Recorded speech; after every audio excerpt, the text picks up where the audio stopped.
If you're getting ready to take the Armed Services Vocational Aptitude Battery, or ASVAB, then you've probably heard that there are two main formats. One is the paper and pencil version, or the P&P-ASVAB. The other version is the Computerized ASVAB, also known as the CAT-ASVAB. CAT stands for Computerized Adaptive Testing. But which one should you take? Stick with me and I'll answer all these questions and more. Welcome to the U.S. Military Test Prep channel by Study.com. My name is Matt and I'm a former soldier and an ASVAB test prep expert. In today's video, I'm going to break down the differences between these two formats, explain why it matters, and help you decide which option is best for you. Let's get into it.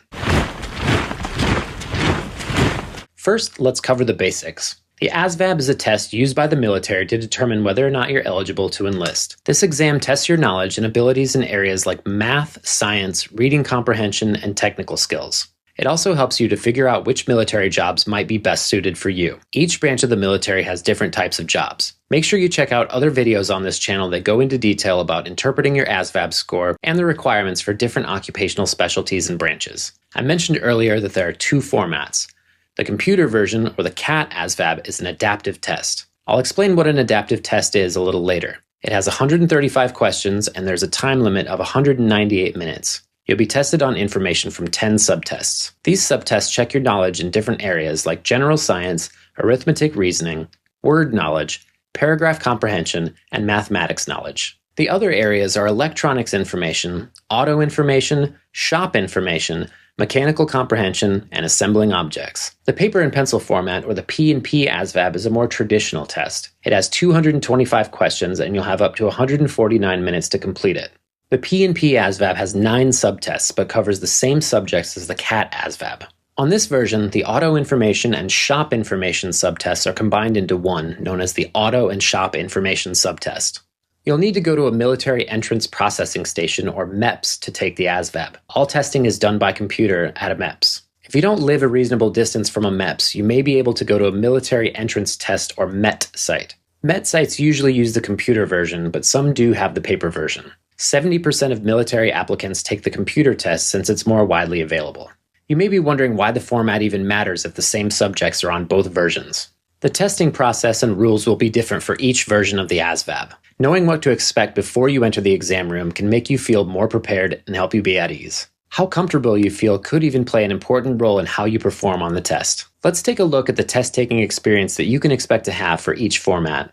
As I mentioned earlier, the CAT-ASVAB is an adaptive test. Adaptive means that the test actually adapts or adjusts to you as you answer your questions. You'll get a question of medium difficulty for your first question. If you answer that question correctly, your next question will be more difficult. But if you get it wrong, the next question will become slightly easier. It's constantly changing to find that sweet spot that really shows what you know and what you don't. While this can make the test more efficient, it also means that you can't skip questions or revisit previous ones. The CAT-ASVAB is typically faster.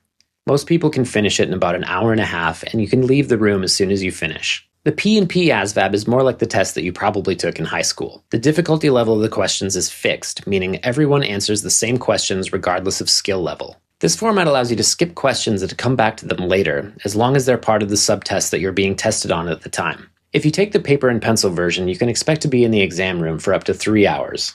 Everyone must work on the same subtests at the same time, and you can't leave until the time is up. While you might prefer one format over the other, you'll probably have a similar score on both. There could be a difference in the difficulty of questions between the two versions, but the military uses formulas to compute scores that make sure the same score has the same meaning on both versions. So don't stress too much if the format that you want isn't an option. In fact, depending on where you live, you might not even have a choice when it comes to which format that you take. Not all testing locations offer both versions, so it's a good idea to check with your recruiter and find out what's available near you. But if you do have the option to choose the format, it can be helpful to take a closer look at the pros and cons of each. If you're someone who likes to double-check your answers, or if you tend to second-guess yourself, you might prefer the flexibility of the P&P-ASVAB. The paper and pencil version could feel more comfortable to you if you're used to taking standard traditional tests. Also, since the questions don't adapt, you'll know what to expect when it comes to the difficulty level. Another plus is the paper version has no penalty for guessing. So, if you're running out of time, be sure to answer all the questions, even if it's just a random guess. However, the paper version is more time-consuming than the computer test, so keep that in mind. Also, it is more one-size-fits-all. Everyone answers the same questions, which might not reflect your true ability in some areas. If you take the CAT-ASVAB, you'll spend less time on questions that are too easy or too hard. This way, you'll only answer questions that match your skill level and don't waste time. You can work at your own pace and continue on the next subtest without waiting for the rest of the group. You'll probably finish faster too. But once you submit an answer on the computer version, you can't go back and change it. Also, there's a penalty for guessing on the CAT-ASVAB. So if you're low on time, don't just make random guesses. Just do your best to complete as much of the test as possible. Don't worry if you still aren't sure which format is best for you.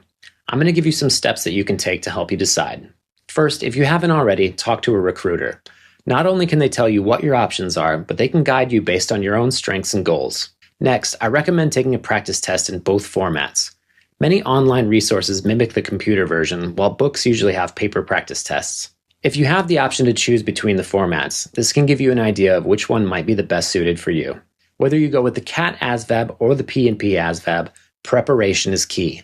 Using good study resources can make a huge difference. Study.com's ASVAB test prep resources can help with personalized plans and practice tests to get you on track. In fact, 92% of users pass the ASVAB after studying with Study.com.